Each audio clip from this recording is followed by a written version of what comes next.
Permisi Pak Tommy. Iya Bu, Bolehkah saya meminta waktu Pak Tommy? iya boleh Bu, silakan Bu. Saya ingin bercerita-cerita ini loh Pak Tommy tentang apa yang saya rasakan di akhir-akhir ini di kelas saya. Saya merasa seperti banyak masalah Sudah, banget loh Pak. sudah Bu Rizka, silakan. Oh banyak masalah, iya. Gimana Bu? Apa nih Bu yang mau Ibu ceritakan ini? Begini loh Pak Tommy, akhir-akhir ini saya merasa murid-murid di kelas yang saya ajar itu kok kurang antusias ya Pak dalam menerima pelajaran dari saya. Dan kemudian jumlah murid-murid yang saya ajarkan itu mengerjakan tugasnya itu kok cuma 50% dari setiap kelasnya itu loh Pak. Bagaimana ya Pak? Oh gitu. Jadi menurut Bu Vicky, apa nih yang Ibu harapin dari obrolan kita hari ini nih Bu? Saya mengharapkan solusi atas permasalahan saya ini Pak, agar Hmm. anak-anak itu menjadi antusias lagi dalam pelajaran saya Pak. Oh begitu ya Bu ya. Jadi gini Bu, menurut Bu Vicky, hal apa saja nih yang udah membuat murid-murid kurang antusias dalam pembelajaran bersama Ibu Vicky gitu? Kalau saya ingat kembali sih, hal yang menyebabkan murid-murid saya kurang antusias adalah ini Pak. Pertama, pembelajaran saya ini sepertinya sedikit membosankan sih Pak. Kemudian mungkin saya juga terlalu monoton ya Pak ya. Oh, Lalu saya juga dominan berbicara Pak. Jadi mungkin saya satu arah aja ya Pak ya. Kemudian saya juga bercerita di depan murid-murid saya.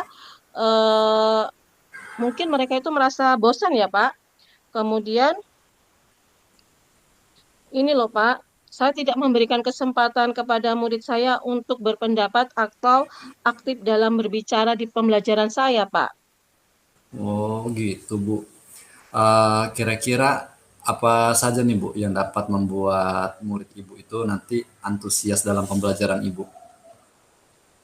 Kalau menurut saya sih mungkin murid saya ini menginginkan pembelajaran yang asik paling ya Pak ya. Mm-mm. Kemudian mungkin mereka juga tidak menginginkan pembelajaran yang monoton dan tidak membosankan ya Pak. Nah, itu saya sependapat tuh dengan Ibu Vicky itu. Kalau menurut pendapat Ibu, apa saja nih yang bisa membuat nantinya murid-murid itu asik, terus dia nggak bosan dalam pembelajaran Ibu?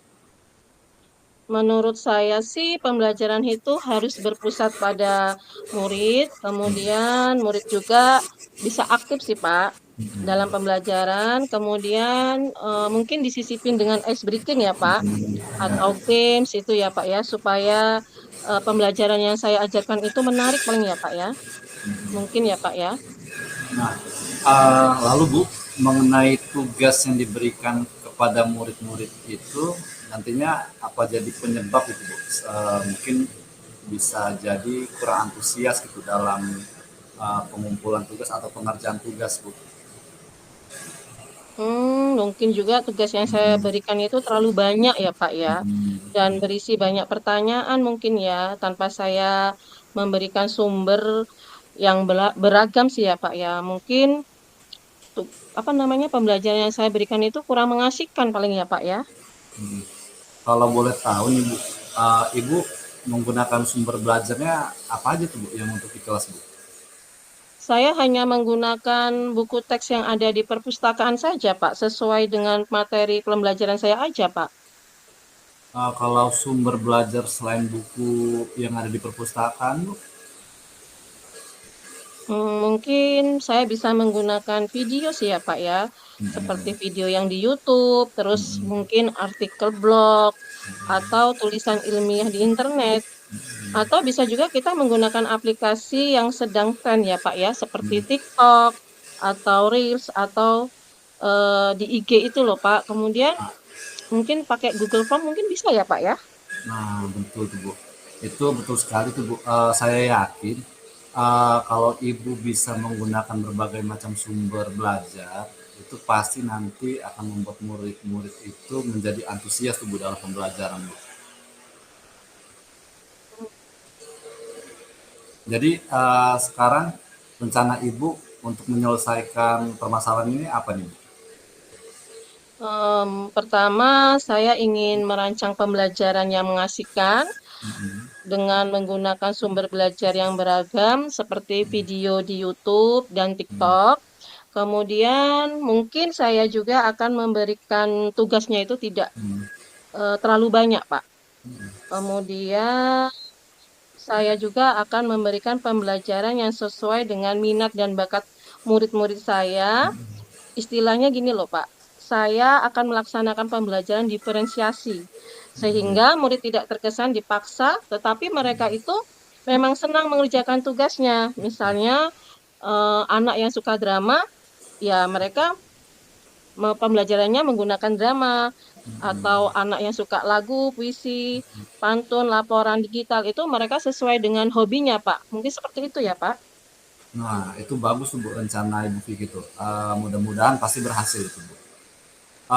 Untuk komitmen, kira-kira komitmen apa tuh yang terhadap dari rencana Ibu ini Bu?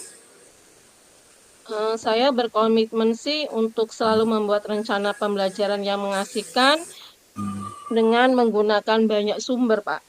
Kemudian saya juga ingin pembelajaran untuk eksplorasi materi sehingga murid-murid yang saya ajarkan itu senang dalam kegiatan eksplorasi materi. Kemudian mereka itu tidak ada unsur paksaan, Pak. Jadi akan saya serahkan pemilihan sumber belajarnya itu kepada siswa atau murid saya itu, Pak. Nah, itu bagus sekali tuh Bu. Saya mendukung itu Bu, karena saya yakin juga mudah-mudahan nantinya itu bisa berjalan lancar dan sesuai dengan harapan Ibu Vicky.